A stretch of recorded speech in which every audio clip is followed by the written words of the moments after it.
کو راضی کرنے کے لیے، گناہوں سے روکنے کی دعوت دیتا ہے تو اللہ کو راضی کرنے کے لیے۔ وبشر المؤمنین، جو یہ عمل کرے وہ مومن ہے، اور اے محمد کریم علیہ الصلوۃ والسلام ایسے مومنوں کو جنت کی خوشخبری عطا کر دو۔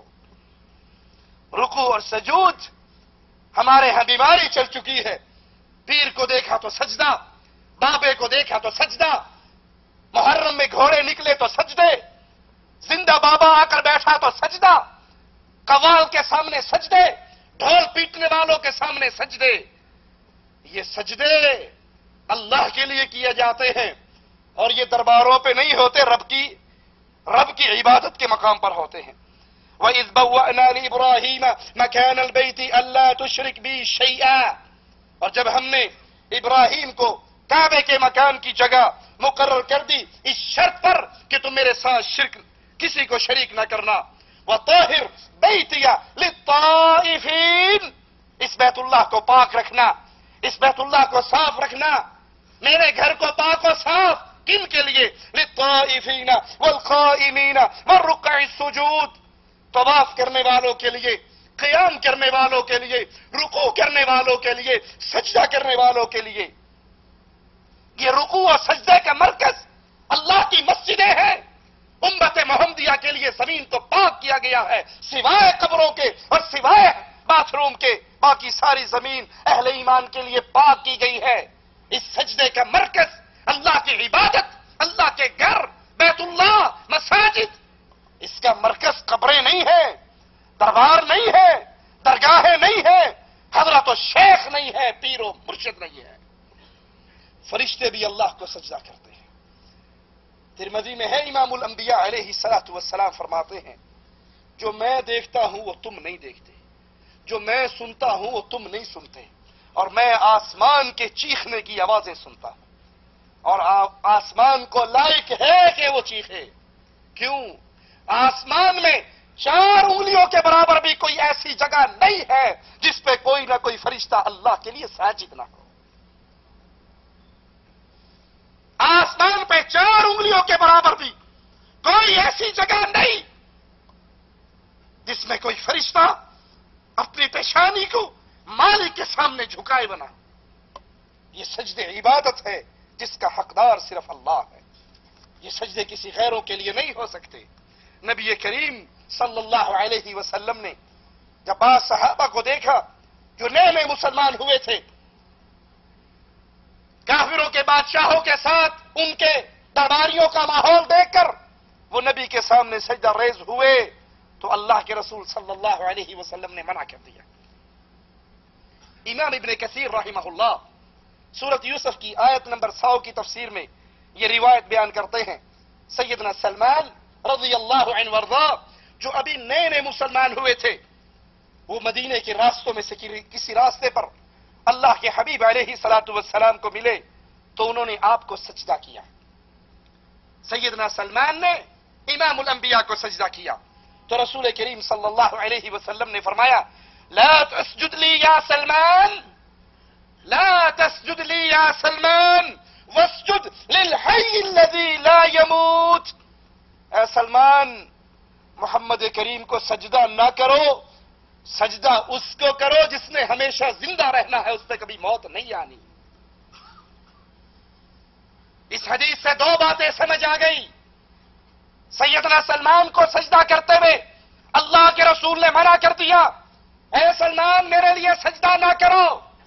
اب اللہ کے لیے سوال کرتا ہوں، وہ کلمہ پڑھنے والے لوگ جو کلمہ پڑھنے کے باوجود اپنے پیروں فقیروں قوالوں کے سامنے سجدے کرتے ہیں، ارے جب محمد کریم کو سجدہ نہیں ہو سکتا تو کسی پیر و مرشد کو سجدہ کیسے ہو سکتا ہے؟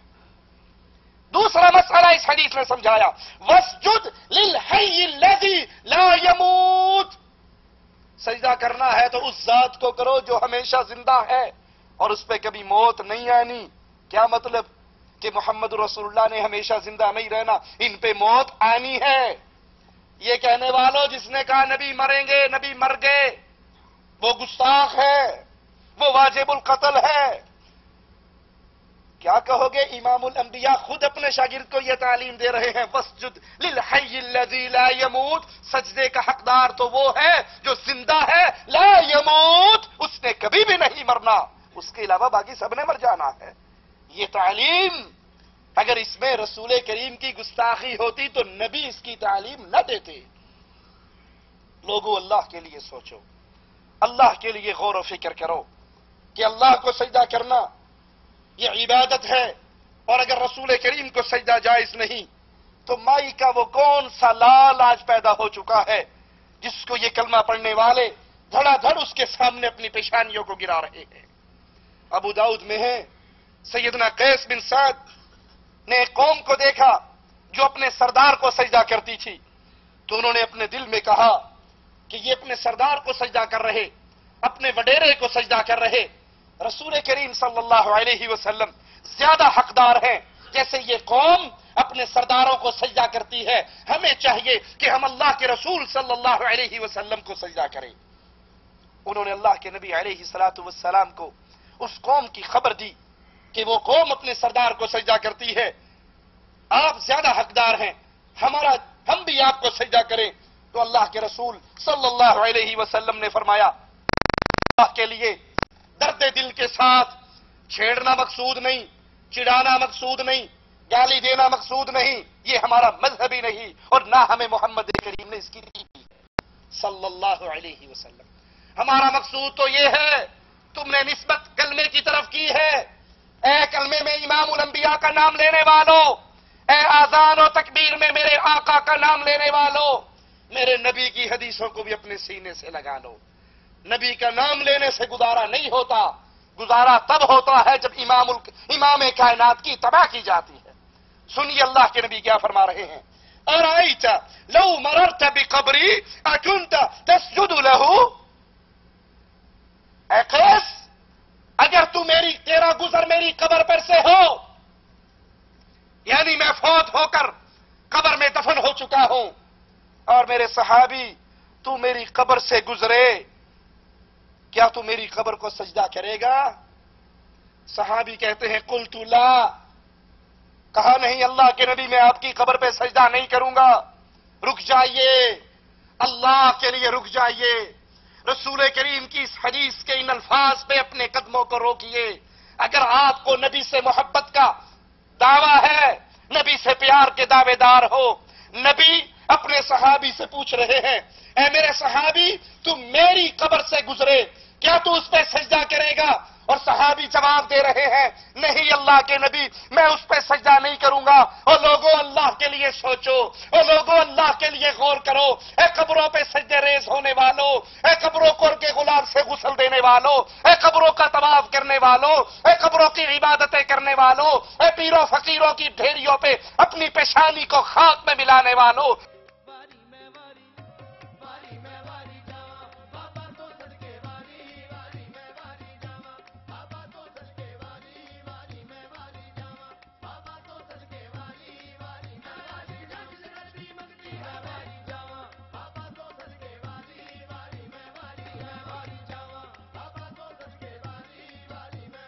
اگر محمد علیہ السلام کی قبر پہ سجدہ نہیں ہو سکتا تو باپا جی کی قبر پہ سجدہ کیسے ہو سکتا ہے؟ اگر رسول کی قبر پہ صحابی کہہ رہے ہیں آقا میں آپ کی قبر پہ سجدہ نہیں کروں گا، یاد کر لیجئے، ہمارے دعوے کو یاد کر لیجئے، رب محمد کی قسم کائنات میں محمد کی قبر سے پیاری کوئی قبر نہیں ہے۔ ارے جب امام اعظم، قائد اعظم، رہبر اعظم، امام الانبیاء، ان کی قبر سے پیاری دھرتی پہ کوئی قبر نہیں ہے اور محمد کی قبر پہ سجدے نہیں ہو سکتے، تو درباروں درگاہوں پہ بھی سجدے۔ آقا میں آپ کی قبر سے اگر گزرا تو میں آپ کو قبر کو سجدہ نہیں کروں گا۔ آپ نے فرمایا قال فلا تفعلوا، اگر تو میرے مرنے کے بعد میری قبر پہ بھی سجدہ نہیں کرے گا تو میری زندگی میں بھی تجھے سجدہ کرنے کی اجازت۔ یہ سجدے تو عبادت ہے جو اللہ کے لیے کیے جاتے ہیں، اے میرے صحابی میرے لیے سجدہ نہ کرو۔ پھر امام الانبیاء نے فرمایا لو كنت آمرا احدا ان يسجد لاحد لامرت النساء ان يسجدن لازواجهن، اگر میں کسی کو حکم دیتا کہ وہ کسی غیر کے لیے سجدہ کرے، اگر شریعت محمدیہ میں غیر اللہ کو سجدے جائز ہوتے، اگر شریعت اسلام میں کسی کو، کسی مخلوق کو، کسی انسان کو اللہ کی مخلوق کے سامنے جھکنا روا ہوتا، اللہ کے حبیب علیہ السلام فرما رہے ہیں میں بیویوں کو حکم دیتا اپنے خاوندوں کو سجدہ کرے۔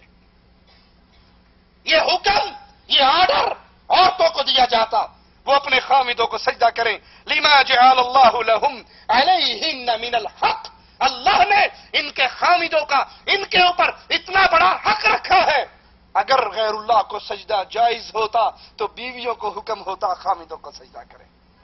مسند احمد میں ہے سیدہ عائشہ رضی اللہ تعالی عنہا، مومنوں کی ماں، صدیقہ کائنات، صدیق کائنات کی بیٹی، فرماتی ہے کہ رسول کریم صلی اللہ علیہ وسلم انصار مہاجرین کے گروہ کے ساتھ بیٹھے ہوئے، ایک اونٹ آیا، اس اونٹ نے آپ کے سامنے سجدہ کیا۔ صحابہ کرام فرمانے لگے یا رسول اللہ صلی اللہ علیہ وسلم تسجد لک البہائم والشجر، آقا آپ کے سامنے تو اونٹ سجدہ کرتا ہے، جانور درخت سجدے کرتے ہیں، اے اللہ کے حبیب علیہ الصلوۃ والسلام ہم ان کی نسبت زیادہ حقدار ہیں کہ ہم آپ کو سجدہ کریں۔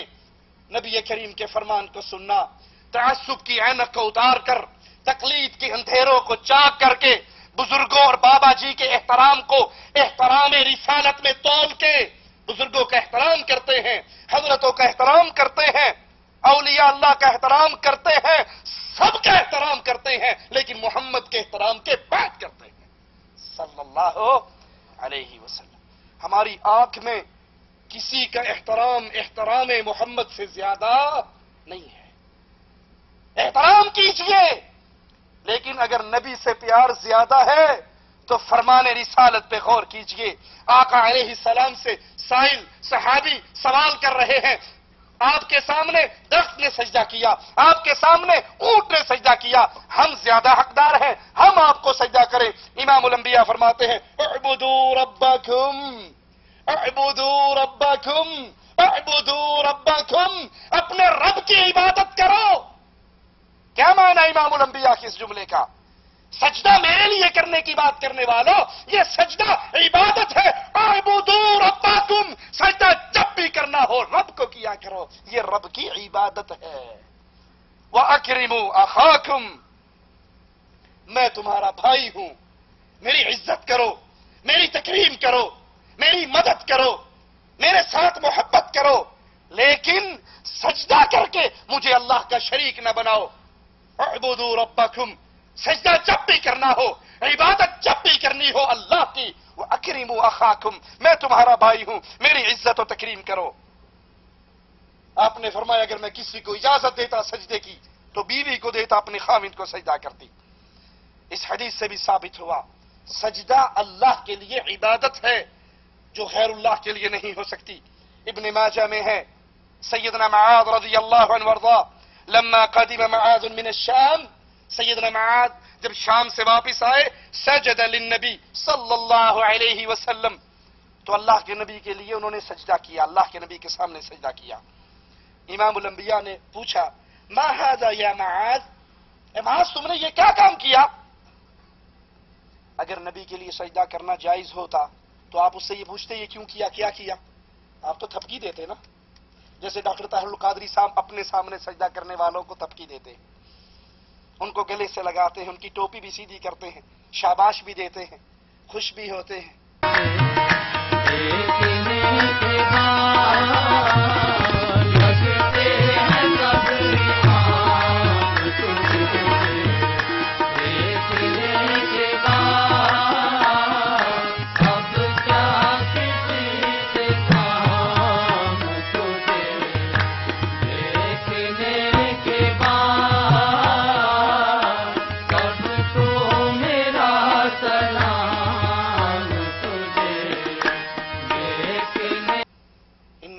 وَإِنَّا إِلَيْهِ رَاجِعُونَ، معاذ یہ کیا کیا ہے، یہ سجدہ کیوں کیا؟ سیدنا معاذ نے کہا قال اتیت الشام، اے نبی میں شام سے آیا، فوافقتهم، میں نے ان کی موافقت کی، يسجدون لأساقفة